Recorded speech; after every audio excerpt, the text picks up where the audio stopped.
So we recently completed our investigation into atomic structure.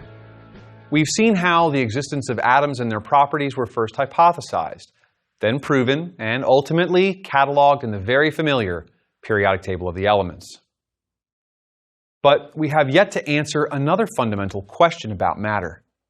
Remember that fewer than 100 naturally occurring elements exist, and that only a few dozen more have been created by man. Now, there's still more to discover in this vein, for sure, but creation of these new materials has to take place in very large, expensive reactors.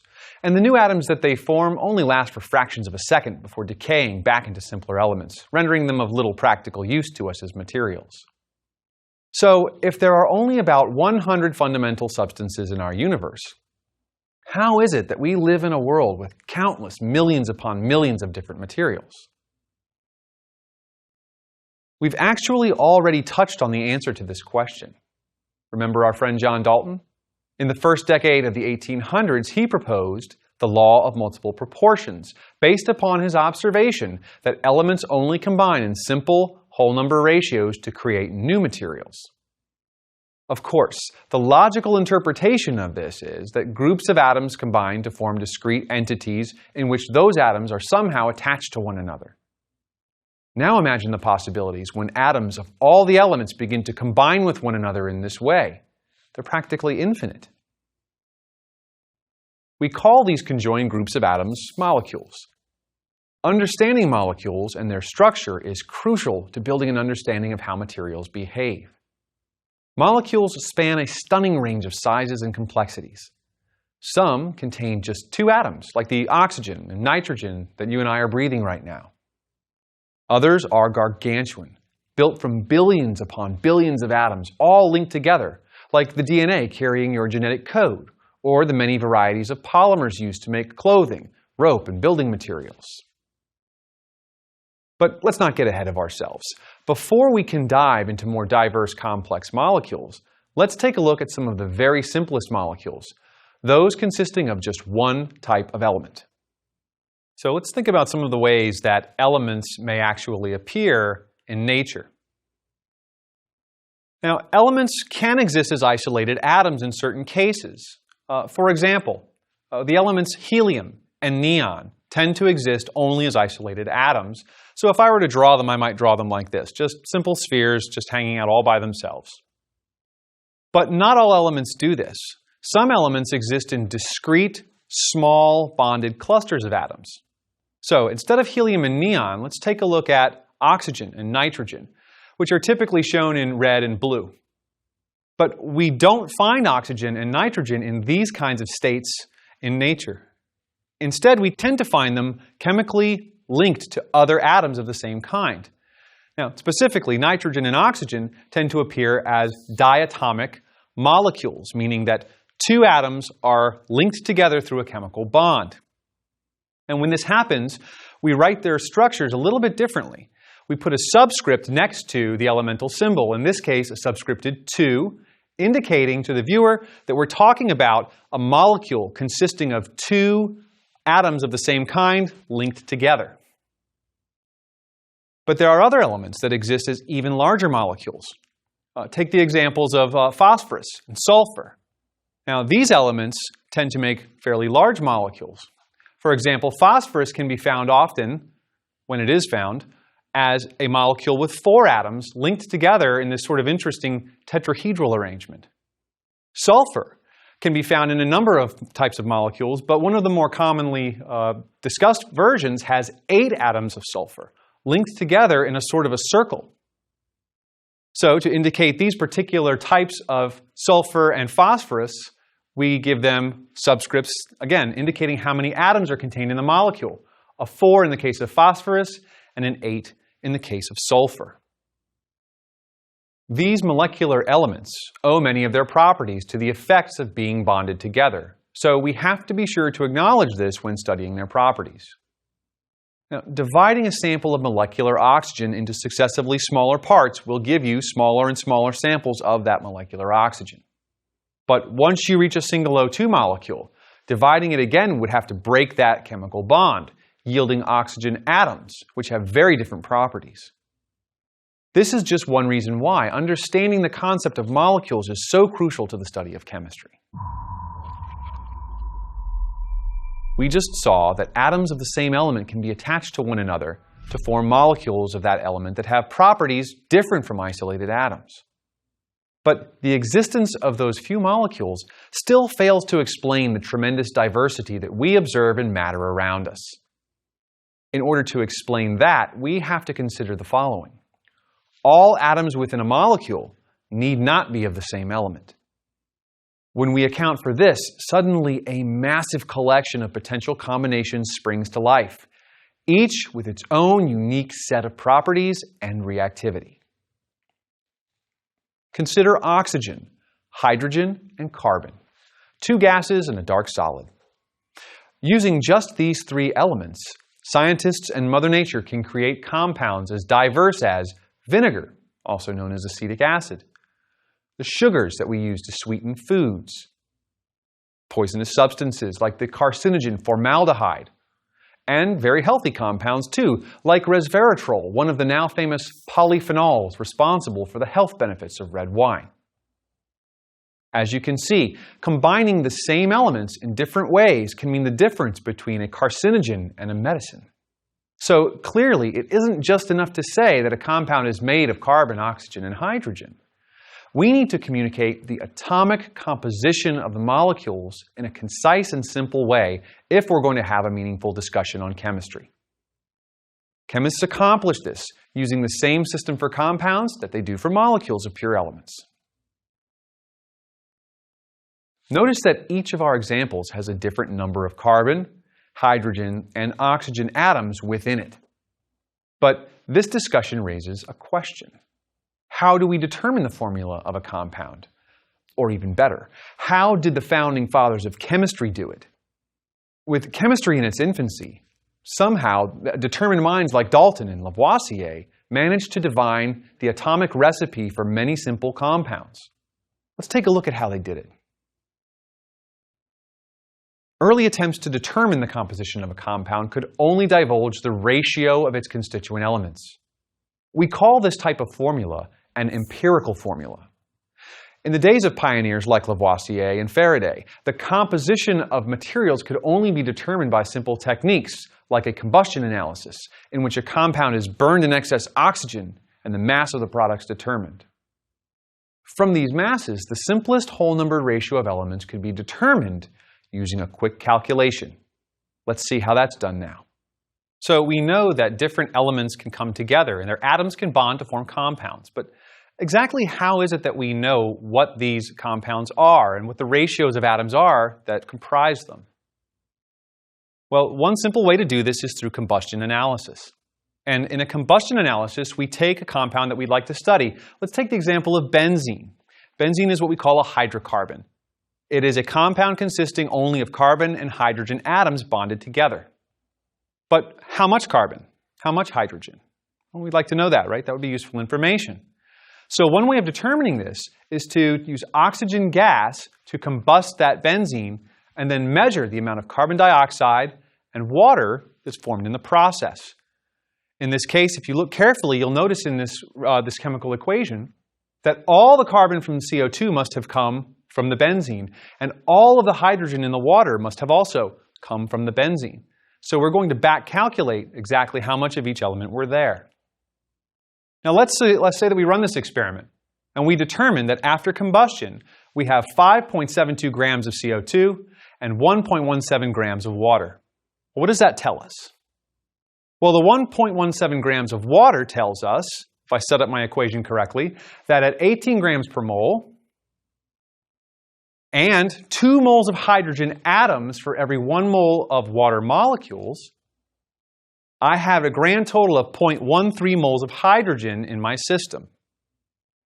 Now, the amount of CO2 created, that tells me that at a molecular weight of 44 grams per mole CO2 and 1 mole of carbon atoms for every mole of CO2, that my sample must have contained 0.13 moles of carbon. Now I have all the information that I need, right, to construct what we call the empirical formula. The empirical formula in this case, most simply stated, is C.13, H.13. But as chemists, we like to make things a little bit nicer, so we go for a nice round number. So the ratio 0.13 to 0.13 is the same as the ratio 1 to 1. And of course, when it comes to molecular formula, we like to omit the ones as well because they're understood. So the empirical formula of a benzene molecule is CH.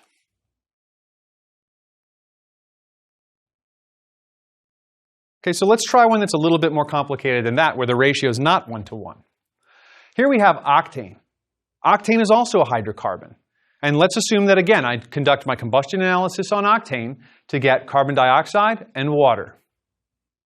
Well, based on the principles that we've already discussed, my 4.88 grams of water produced in this reaction is an indication that at 18 grams per mole and 2 moles of hydrogen atoms per mole of water, that my sample contained 0.542 moles of hydrogen. Whereas my 10.6 grams of CO2 lead me to the conclusion when I set up my calculation that I had 0.241 moles of carbon. So again, I could simply state that the empirical formula for this compound is C.241, H.542. It's a little bit awkward. But if we look carefully and we divide through until we find a common factor to these two numbers, what we discover is that the simplest way to state this ratio, 0.241 to 0.542, is actually 4 to 9. So the empirical formula for octane is C4H9. So using the tools of their day, Faraday and others could determine that benzene had an equal number of hydrogen and carbon atoms, making its simplest ratio 1 to 1. In Faraday's time, this made the formula of the compound CH. Now that tells us that each molecule of benzene has an equal number of hydrogen and carbon atoms. But it doesn't tell us the exact number of atoms in a given molecule. And before you let yourself begin to think that this strategy is obsolete, consider that even today, scientific journals will often require synthetic chemists to provide so-called elemental analysis data gathered using techniques very similar to the one that we just described. Now, our methods of measuring the amounts of carbon dioxide, water, and other products of combustion have drastically improved, of course. But the fundamental logic is still used by researchers today to confirm or determine the empirical formula of their creations. So we just saw that using techniques available to scientists around 1800, we can determine that benzene is a compound with equal numbers of hydrogen and carbon atoms. And octane has carbon and hydrogen in a ratio of 4 to 9. But just how big are these molecules? Does a single benzene molecule contain just 1 atom of each? Maybe 2 or 3, and so on. All of these possibilities are consistent with the empirical formula that we determined. Our other example, octane, suffers from the same problem. The ratio of carbon to hydrogen atoms is 4 to 9. But does a single molecule of octane contain 4 carbons and 9 hydrogens? Or could it be 8 carbons and 18 hydrogens? Or 12 carbons and 27 hydrogens? The list of possibilities is essentially infinite. So to absolutely be sure about the number of each atom in an individual molecule of a compound, they would need more information. The empirical formula simply is not enough. This leads us to our second method for communicating the makeup of a compound, its molecular formula. In this system, just as we do with empirical formulas, we use the elemental symbols, each with a subscript. The difference is that this time the subscript indicates exactly how many of those atoms are present in a single molecule of that compound. Not their simplest ratio, their exact quantity. This is a more useful representation of a molecule's composition because it relieves some of that ambiguity about its makeup. The key to determining the exact molecular formula of a compound is to know not only its empirical formula, but also another critical parameter that eluded Lavoisier and Dalton. You need to know its molecular mass. Although Dalton was able to get the ball rolling on determining relative atomic masses and empirical formula in the first decade of the 19th century, based on his law of multiple proportions, his techniques still did not allow him to do the same for molecules. So we need to know how much a molecule weighs. But how do you do that? How do you weigh something as small as a molecule? Well, the first successful determination of the weight of a molecule was reported by a French chemist by the name of Jean-Baptiste Dumas in 1826. How amazing is that? The mass of an individual molecule, an object so small that it can never be truly seen by a human eye, was first determined about 150 years ago, long before a single molecule was ever isolated and studied in a lab. We'd have to wait until the 1970s for that to happen. So how did he do it? How can you measure the mass of an object that you can't isolate? The answer is that Dumas' technique did not require that a single molecule of sample be isolated and weighed. That would be impossible. Instead, it relied on a keen observation regarding the densities of vapors. And how did knowing a vapor's density allow Dumas to determine a molecular mass? He relied on a very important observation made decades earlier by none other than Amedeo Avogadro. Solids and liquids contain molecules in close contact with one another. So if I were to reduce the size of molecules in a sample of that solid or liquid, then that sample's volume should decrease accordingly. Well, so a given volume of solids or liquids can contain differing numbers of molecules depending on the size of them. But Avogadro noted that in gaseous samples, molecules are not in contact with one another. They are very far apart, so far apart that their size makes up a negligible fraction of the space that they occupy. So reducing the size of molecules in a gaseous sample does not have an effect on the volume the sample occupies. It turns out that this is exactly the case, and the exact volume occupied by 1 mole of gas molecules at 1 atmosphere of pressure and standard temperature is 22.4 liters. So at standard temperature and pressure, 22.4 liters of gas contains exactly 1 mole of particles, no matter what the sample is made of. Now, by measuring the density of pure gases under similar conditions, Dumas should have been able to begin cataloging their relative masses, and that is exactly what he did. For example, Dumas could have measured the mass of, say, 22.4 liters of benzene vapor and determined that it contains 78.11 grams of benzene. Based upon this understanding that 22.4 liters of gas on his lab bench must contain exactly 1 mole of gas, he could easily calculate a molar mass of 78.11 grams per mole of benzene. All right, let's have a look at how Dumas' observations of density allow us to find out even more information about a given molecule. We're going to determine a molecular formula of a compound we've already worked with, benzene. Now, Dumas could have measured that 22.4 liters of benzene has a mass of 78.11 grams. And based on what we know about the behavior of gases, we know that that 22.4 liters of benzene is also a mole. And this gives us a route to calculating the molar mass. Benzene has a molar mass of 78.11 grams per mole. And because of that, it must have a molecular mass of 78.11 atomic mass units. This will be very helpful. So here are a few of the potential molecular formula based upon our previously determined empirical formula. CH, C2H2, C3H3, and so on through C6H6.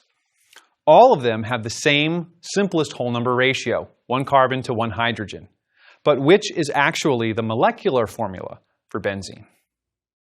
Now, to determine this, all I have to do is calculate what the molecular weight or the molar mass should be for compounds with these formula and find the one that matches my observed data. For example, if the molecule were simply 1 carbon and 1 hydrogen bonded together, we would expect it to have a molar mass of 13.02 grams per mole, because carbon has a molar mass of about 12 and hydrogen of about 1. Similarly, C2H2, C3H3, and so on would have these molar masses if they were actual molecules. Do you see a similarity somewhere? Right, of course. C6H6 gives us right? A molar mass that is practically identical to what we measured experimentally. And what this tells us is that the structure of benzene must actually be a molecule consisting of 6 carbons and 6 hydrogens.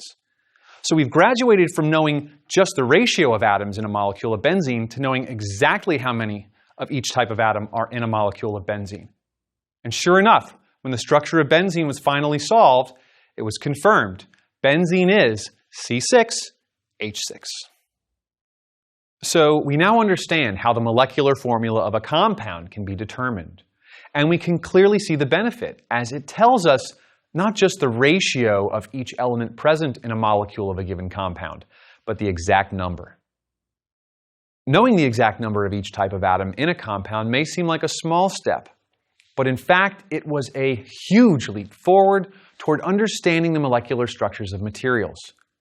In the early 1800s, things were really beginning to accelerate in the world of chemistry.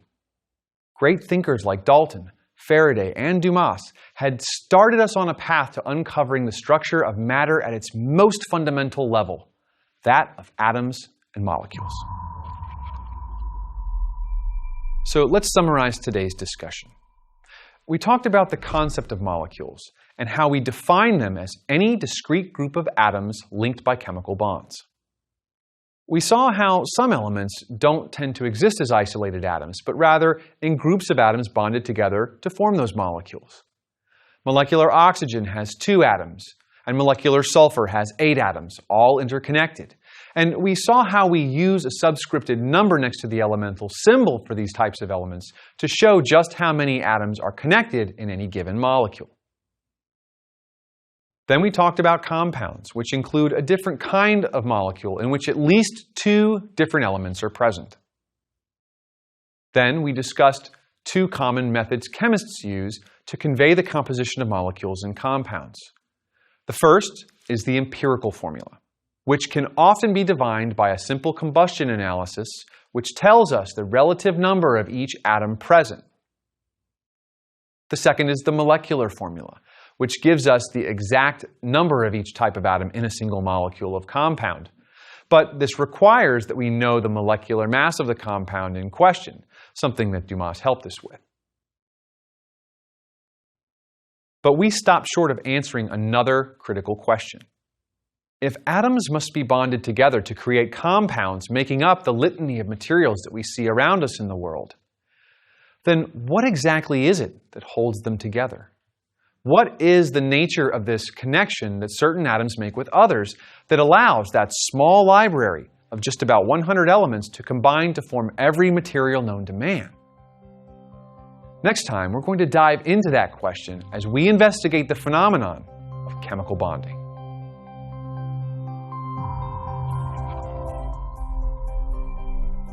It's been a few lectures since our last challenge problem, and we have a few minutes, so let's do one now. Let's consider how we can figure out the molecular formula of a compound using data much like we did during the lecture. But this time, it's going to be on you to do the calculations. Here's our problem. Ethylene is a gaseous hydrocarbon molecule. It has a density of about 1.25 grams per liter at standard temperatures and pressures. Now, when a sample of ethylene is completely combusted in oxygen, we get 100 grams of carbon dioxide and 41 grams of water as product. The question we need to answer is, what is the molecular formula of ethylene based upon the information that's given here? Now, we can't go straight to the molecular formula. We're going to have to go through a few intermediate values. Specifically, we've got to get an empirical formula first, and we've got to consider the molar mass of the actual compound itself. So let's break that down and do one by one. We'll start with the empirical formula. Remember, we've got 100 grams of carbon dioxide and 41 grams of water. But if this all came from the complete combustion of ethylene gas, that means all the carbon in this CO2, this 100 grams, and all the hydrogen in this H2O, the 41 grams, came from the ethylene, because the only other reagent in a combustion reaction is, of course, oxygen. So let's figure out how much carbon and hydrogen are in these CO2 and H2O products. In the case of the carbon, we'll use 44 grams per mole CO2. And we'll notice that we have 1 mole of carbon in 1 mole of CO2, of course, from its molecular formula. My unit analysis tells me that this will give me a value in units of moles of carbon atoms. 2.3 moles of carbon atoms are in the products of this reaction. Next, let's look at hydrogen. 1 mole of H2O is 18 grams. And in this case, I have 2 moles of hydrogen atoms for every 1 mole of water molecules. So I have to be sure to account for that in my calculation. My unit analysis tells me I'll get the number of moles of hydrogen in the products, 4.6 moles of hydrogen. And remember that the law of conservation of mass tells me that if I have 2.3 moles of carbon in the products and 4.6 moles of hydrogen in the products, that I must have had the exact same number of moles of each in the starting material, ethylene. This means that the empirical formula for ethylene is C2.3H4.6, which of course we simplify to whole numbers by dividing through by 2.3, giving us CH2. That is our empirical formula. We know now that ethylene must have 2 hydrogens for every carbon. But we still don't know exactly how many of each are in a given molecule. For that, we need the molar mass. And we can get the molar mass using the density. 1.25 grams of ethylene per liter, modified by that very important value that Avogadro gave us, 22.4 liters in a mole, will give us a calculation that when we do our unit analysis, look at this, it gives us grams of ethylene per mole of ethylene. That's the molar mass. So I now know that the molar mass of an ethylene molecule is 28.0 grams. Now I can use this value to finally decide whether my empirical formula needs to be multiplied by 1, 2, 3, or some other digit to get the correct formula for the molecule itself. Now, if I multiply my empirical formula, CH2, by a factor of 1, of course, I would get a molecular formula of CH2, which should be 14 grams per mole. That's 12 grams per mole from 1 carbon, plus 2 grams per mole from the 2 hydrogens that would be in that molecule. But this number doesn't match my experimentally determined molar mass. So I have to continue moving up and multiplying by a slightly higher integer number. Let's multiply by 2.